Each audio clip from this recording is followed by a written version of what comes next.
in order to be constantly cheerful, sit, watch every scene of the world drama as a detached observer. So, what is a detached observer? So, a detached observer simply means that you take a position within yourself, you position yourself, the soul, in such a consciousness that you experience that everything is happening, but it is not happening to you. Okay? And even better, everything is happening for you. So, everything is happening in your favor, which is what Baba says, that drama is kalyankari.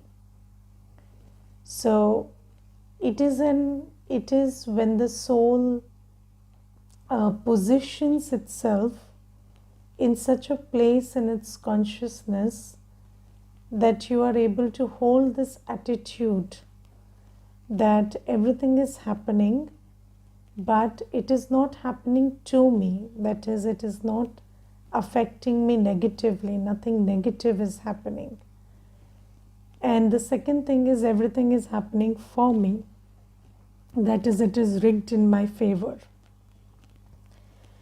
And this is an attitude which comes when you sit in a very powerful place in your consciousness. So, in your consciousness, when you are in a powerful stage, then you have this attitude. And I was just thinking about this thing today, that Baba always says that you forget your body, your bodily relations, bodily religion, and everything in the world which is physical, and just take your position as a soul and then remember me. And today when I was sitting in Amrit Vela, I was just thinking, that going in and going out is almost the same thing. So, I was just thinking about this whole thing as a donut or a vada in Hindi. So, in India you have a vada, and in the West you have a donut. And what happens is, the donut is a circle, and once you enter the circle, so it's going in and going out is the same thing. Yes, so it's like you are entering, and then you enter in. So going in and the outer space and the inner space are the same thing. So I was just thinking, it's like this, that when you enter your consciousness as a soul, so when you become soul conscious, then you become conscious of your home, because you are a soul. So when the moment you sit in that awareness that I'm a soul, I'm a subtle being of light, and I'm this, this divine energy, then you automatically remember your home, your father, your virtues, your strengths, and you get connected to Baba. And that in that remembrance, you understand that Baba, the Almighty, is your father, your everything, and his qualities are your qualities.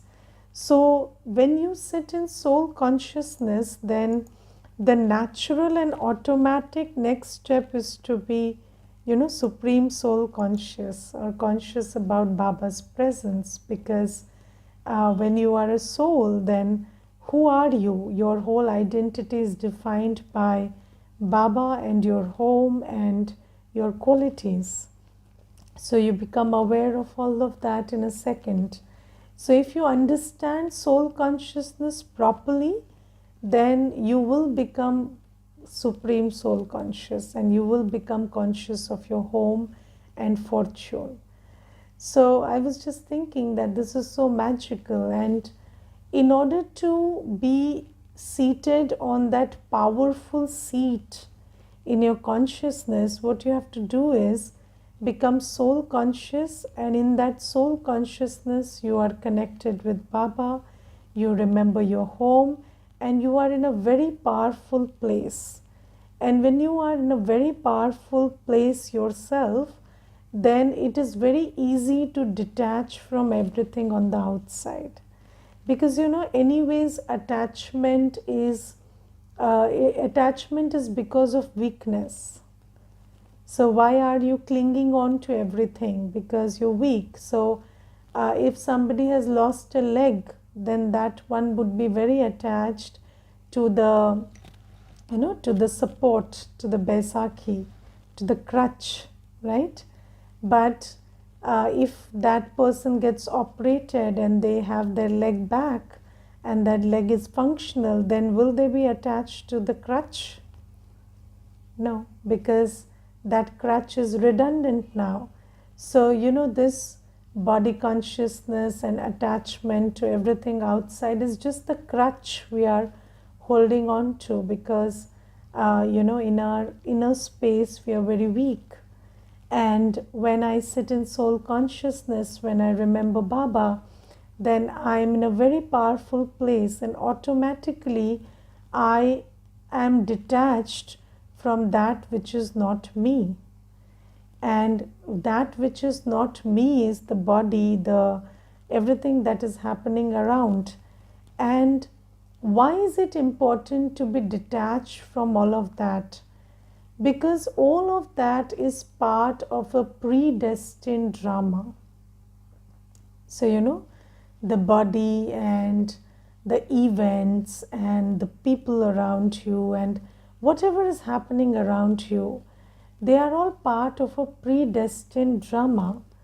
And that drama is moving with its own logic, which you may or may not understand. Yes, so the drama is accurate, the drama is beneficial, but you may or may not understand it. You may or may not be able to see the benefit immediately.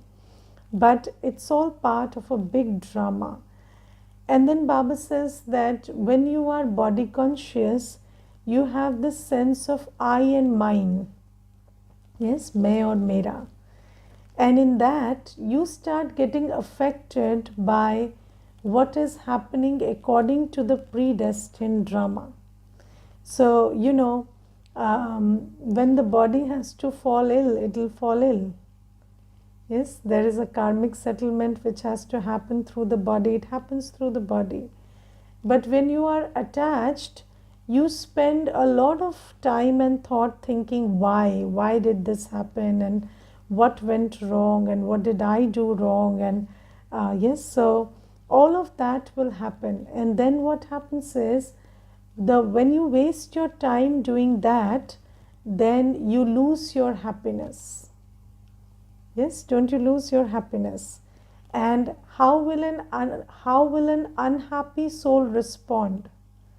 So when you're unhappy, you don't respond well.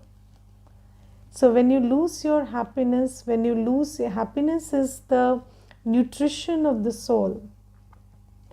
So when the nourishment is not there, when that happiness is not there, then the way you respond to any situation is not okay.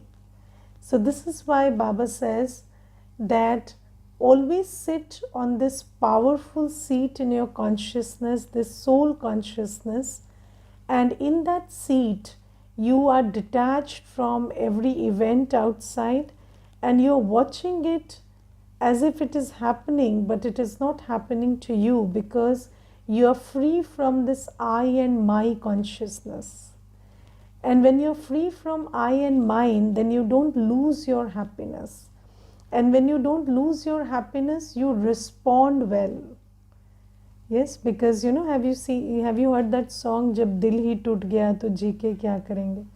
Yes, so don't allow your heart to be broken. So when you allow your heart to be broken over something, then that's the end. So if you don't allow your heart to be broken, then you can mend anything on the outside. And I have seen, it is my practical experience that no situation stays forever. And yesterday also in the Murli, Baba was saying that, the situation comes, persists for a while and leaves. Yes, it comes, it persists for a while and it leaves. But why don't you leave the situation? So the situation has come and it has left.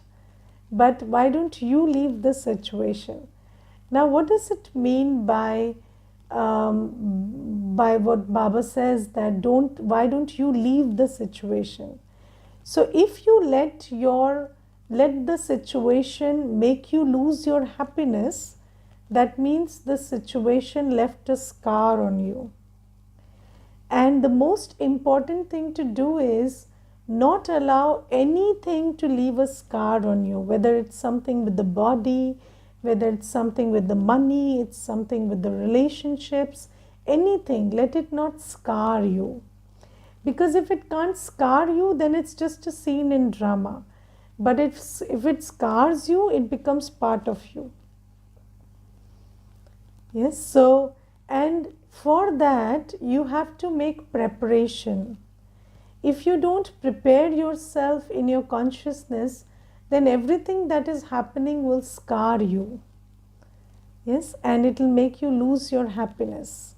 And this is why Baba says, in this time, there will be thousands of things coming in a day for settlement.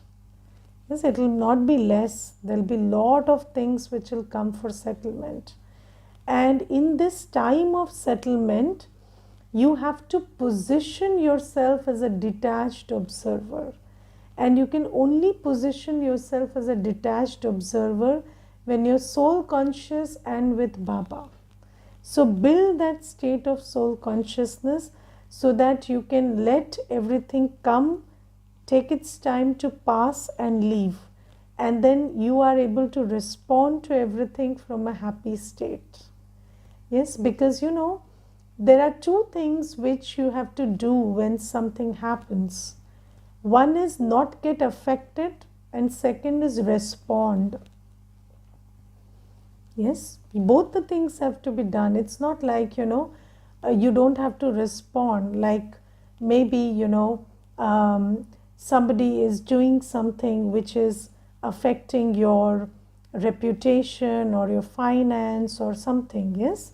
So maybe, there's this kind of a situation where somebody is doing something which is affecting your reputation or your finance or something else. Then you have to do two things in that situation. One is stay unaffected and second is keep doing your work. Yes, keep doing your work, and that requires a lot of strength. And if you don't position yourself as a detached observer, then what happens is you get affected and you stop doing your work. And when you stop doing your work, you prove the other one right. Yes, don't you? So, or you fulfill their wishes. They wish to bring you down and you help them bring you down. So, this is why it is very important to position yourself in this powerful place where you don't question anything, you accept what is, and you are unaffected and you do the best thing possible in that scenario. And I was once talking to a brother, and he was a retired brigadier, and I asked him, so at that time there was this whole thing about Pulwama going on, and we had also conducted a program on Pulwama, and he was part of that. And I just, because he's an experienced person in that field, so I thought, let me also have some share of his experience. So I asked him, I have a question for you, and I just want to know that what is the duty of a civilian in wartime? So, when there is a war, so obviously, a civilian is not going at war. So of course there are things happening, and you have to let it not affect your life. That is one thing. But what is expected of a civilian from your standpoint during a war? So he gave me a very beautiful reply. He told me a civilian is expected to just perform his normal mundane duties. So, if you're going to office, go to office, because don't take a holiday and sit at home, because the economy is important. So even, at that time, you need resources. So if you're doing your thing, then it helps us do our thing. And if you see, we are in this very connected, integrated macrocosm where everyone's actions are affecting everybody else's actions. And I think, it's very important to just do your thing, not stop doing that. That's very important. And now that we are Baba's children, our duties involve mundane and physical and spiritual. Yes. So our duties are lokik and alokik. So, when anything happens, any challenge is coming, anything that's coming from the outside as an obstacle, then it's very important to not be affected by it, not lose my happiness over it, and also keep doing my spiritual duties and mundane duties. So, my seva, so whether it is through body, mind, or wealth, and my practice of meditation and doing mansa seva, and also doing my normal duties. But how do I keep doing that? That's the biggest challenge.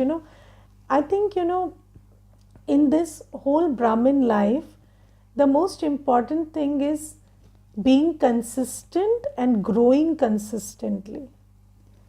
So, it's not something very, you don't have to do any wonder. But I think the most wonderful thing that Baba wants us to do is be consistent and grow consistently. That's it. And for that, this is very important, that you are a detached observer, because in this drama, and especially in this Sangam Yug, where all our karmic settlements are coming and manifesting themselves. So, every day you have so many surprises coming. And then you don't have to be surprised by those surprises. So you have to just position yourself in such a manner that you don't lose your happiness over anything. Respond appropriately. See, these days you go to visit a doctor, he will have a checkup for something you visited him for, and then he'll tell you, you have something bigger than what you came for. Yes, and then they will tell you that you have this disease and that disease, and that's okay. So, this is the time of settlement. So what else can you expect? So that will happen. But when that happens, don't lose your happiness. What can you do? You have to eat medicines, do the needful. If they ask you to exercise, you exercise. If they ask you to undergo a surgery, you undergo a surgery. That's how it goes. So just do the needful, don't lose your happiness, and maintain your dincharya and mancharya. Your timetable and mind table have to be maintained, because that is what doesn't need to be affected. Don't miss your murli, don't miss your amrit vela, don't miss your seva, don't miss your mundane duties. That is something that we have to keep doing while settling those karmic accounts. And Baba says, for that you need to position yourself internally in this seat where you are soul conscious with Baba and very, very powerful to deal with everything and respond appropriately. Okay, so this is something that is important. And then also, today Baba talks about cooperation. And So, there are 8 powers that we learn about, and in that 8 powers, there's the power to cooperate. And usually, when we give the course, we talk about the power to cooperate as the 8th power. Yes, as the most important power. So, that which comes at the end. And just like, so when you look at the picture of the 8 powers, so the picture is captioned as the 8 powers developed through Raj Yoga. Yes, so only a Raj Yogi has these powers. And regarding the power to cooperate, I think, if you're not a Raj Yogi, it's very difficult to have the power to cooperate. Because if you are a Raj Yogi, so what is the difference between a Raj Yogi and a non-Raj Yogi? So a Raj Yogi has a broad outlook. Yes. So, you are looking at yourself as an instrument for world seva. Have you started looking at yourself like that? Yes, you look at yourself as a part of the whole, right? You don't look at yourself as me. So I know that I am an integral part of the whole, and the whole depends on me. Yes, so I'm a very important part of this whole universe. And what I do has repercussions on everything.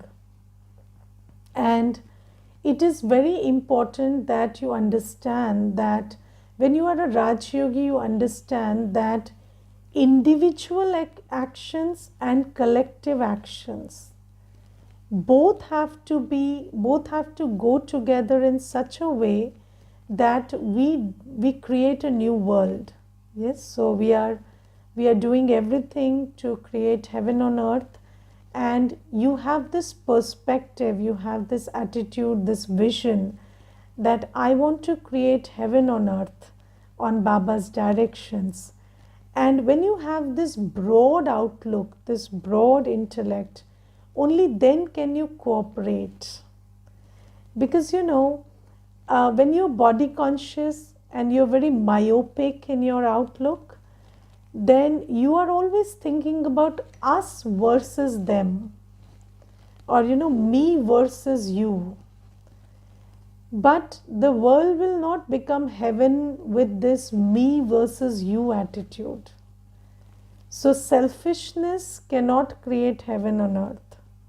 So you understand that I have to grow, and I have to make everyone grow with me. Yes, so in body consciousness, you want to grow at the cost of the other. Yes, don't you?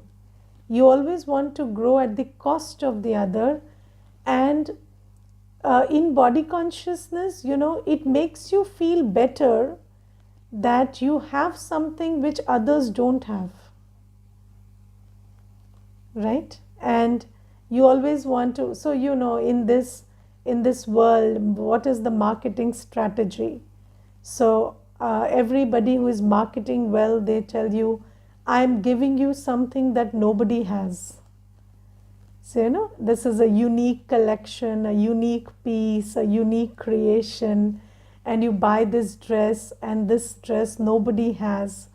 And why do you want to buy something that nobody has? Because this is a very distinctive trait of body consciousness, that you want to have what nobody has, and you want nobody to have what you have.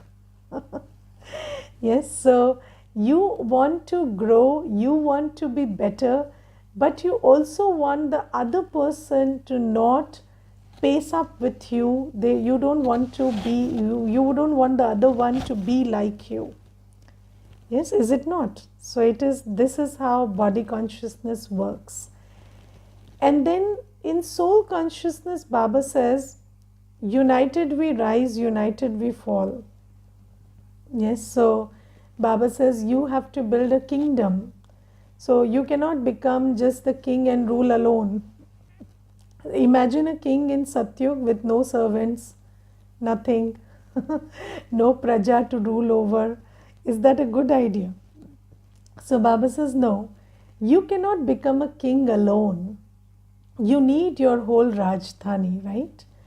And when you understand that, I have to develop myself, but I also have to help others develop themselves. And if we don't collectively grow, then there is no possibility of heaven, because I alone can't go to heaven. Yes, so this whole this Raj Yoga, which is a combination of knowledge, yoga, virtues, and seva, this makes your perspective broad, and then the more knowledgeful you become, you understand that cooperation is not a choice. If you have set out to create heaven on earth, cooperation is mandatory. And what is cooperation? So Baba teaches us what is cooperation. And in the Murli today, Baba specifies it very beautifully. Baba says, cooperate with everyone in putting right with your good wishes any task that has gone wrong.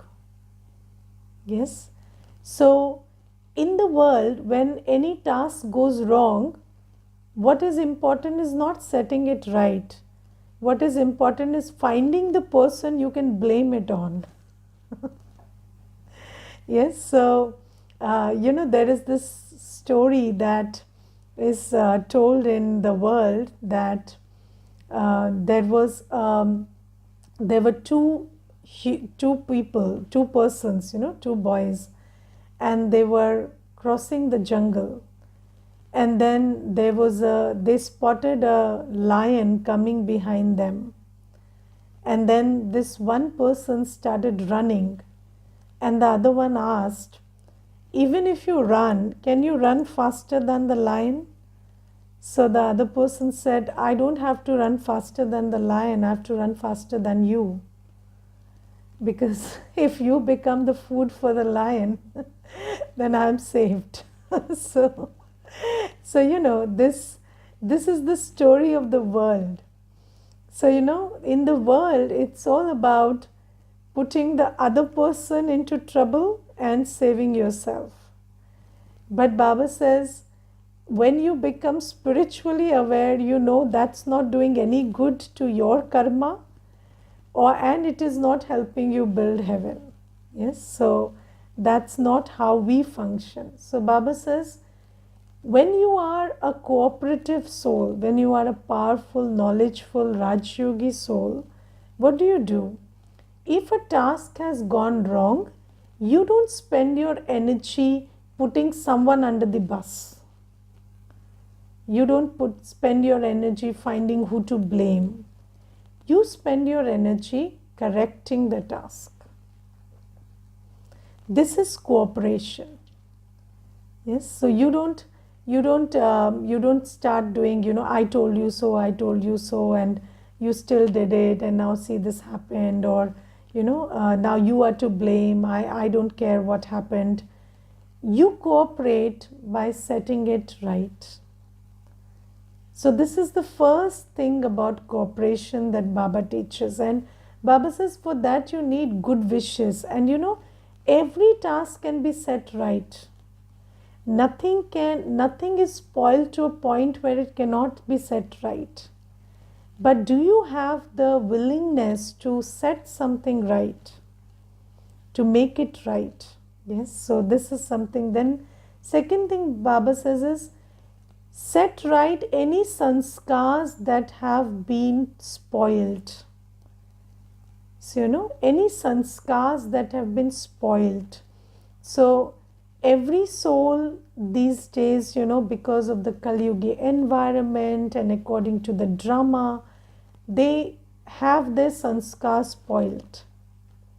But when you come in connection with the soul, when you are operating together, when you are living together, when you have to work together, then you understand that do not call them out for their bad sanskars or weak sanskars. Just don't keep pointing, you have this sanskar and it's bad and I don't approve of it, or don't start shouting at them. Just set it right by cooperating with the weak sanskar. How do you cooperate with the weak sanskar? So, let me give you a very simple example. So, when Prakashmani Dadiji was, handling all seva and this big task of the yajna, then she was appointed with a Brahmani. Yes, so a Brahmani who is meant to help her and assist her and look after her. And when that Brahmani came to Dadiji, what she used to do is she used to just sleep in the morning, not get up in Amrit Vela. So she was a young girl, so she slept. And what did Dadi do? She did not say, you're here to help me, and if you sleep, how will this task go on? Even with love, she didn't complain like that. So Dadi used to get up, before Amrit Vela, clean the whole place, and she used to sweep the house, and then she used to make tea for that sister and wake her up with love. And then slowly, gradually, that love started, inspiring her to take care of Dadi. So this is how you cooperate with a weak sanskar. So you don't cooperate with a weak sanskar by bashing it. You cooperate with a weak sanskar by showing hope and giving them the love and inspiring them to do better. So this is also sahyog, this is also cooperation. Then the third, now you see, when we hear these stories, it feels very nice to be that little girl and receive cooperation, isn't it? You feel like, I should be that little girl and somebody should cooperate with me. But who are we? We are the ones who have to cooperate, not look for cooperation. Yes, so, don't position yourself as the little girl as you listen to this story. Position yourself as Dadi. We are receiving that same palna, that same sustenance from Baba, which Dadi received. So we also have to be, available to cooperate in the same manner with any weak sanskar. Yes, and the third thing Baba says is, anyone's mood that has been spoiled, set it right with your good wishes. Someone is in a bad mood, yes, and when they are in a bad mood, what do? They waste time, they speak wasteful words, they do wasteful karma. So at that time, you have to help them with your good wishes, and with good wishes, do something which sets their mood right. And I will give you an example for that also. There was this one sister in a very bad mood, and then there was this other sister, and this sister wouldn't allow her to enter also into the center. So she was in such a bad mood, she said, go away, I'm not letting anybody enter. And then the sister just entered politely, and then what she did is, she made her, this other one in the bad mood was just sitting or, just loitering around, and she cleaned the whole space, and she cooked her favorite meal. Okay, so she cooked her favorite meal, and she offered bhog to Baba, sat before her and ate. And then this sister said, she said, do you want some? I will bring it for you. And then the sister said, no, I don't want anything cooked by you. Okay, so then the next time also she did the same thing. She cleaned the whole space, she cooked a good meal, her favorite, and then offered bhog. And then she again sat and said, you want some? I'll bring it for you. And then the sister said, okay, I'll have some. So So then her mood was set right, and then they became, 1 plus 1, 11. So that is cooperation. Somebody is in a bad mood, cooperate, make them right so that, they can also become an instrument again. And then Baba says that, you will always know that this one said this one did this. So, everybody makes mistakes. You will not forget them, they will be there. But while seeing, hearing, and understanding all of this, transform it with your stock of cooperation. That is, just transform it within you. So, all the other feelings that are coming inside you because of what you know of what they said or did, transform those feelings inside you. That will transform the environment outside. That is a way to cooperate. Yes, and then the final thing Baba says is, if you feel that a power is lacking in someone, then fill that gap with your cooperation. So let's say somebody has very less power to tolerate. Yes, then what do? You fill that gap with your cooperation. So, you give them the calmness, you give them the support that makes them feel that, I can tolerate this with your cooperation. So, because if somebody has lack of power, also fill that space with your power of cooperation. So Baba says this is how you cooperate with everyone around you, but the power to cooperate is a result of Raj Yoga. In fact, I think that, even greater than the power to cooperate is the willingness to cooperate. Because when the why is clear, the how becomes easy. So I think, Ravan has confused us a lot about why should I cooperate. Yes, and if you understand that I must cooperate because we are the bricks of the same wall, and a wall is always only as strong as its weakest brick. Yes, do you know that a wall is only as strong as its weakest brick? This is why we have to keep this whole Sangathan together.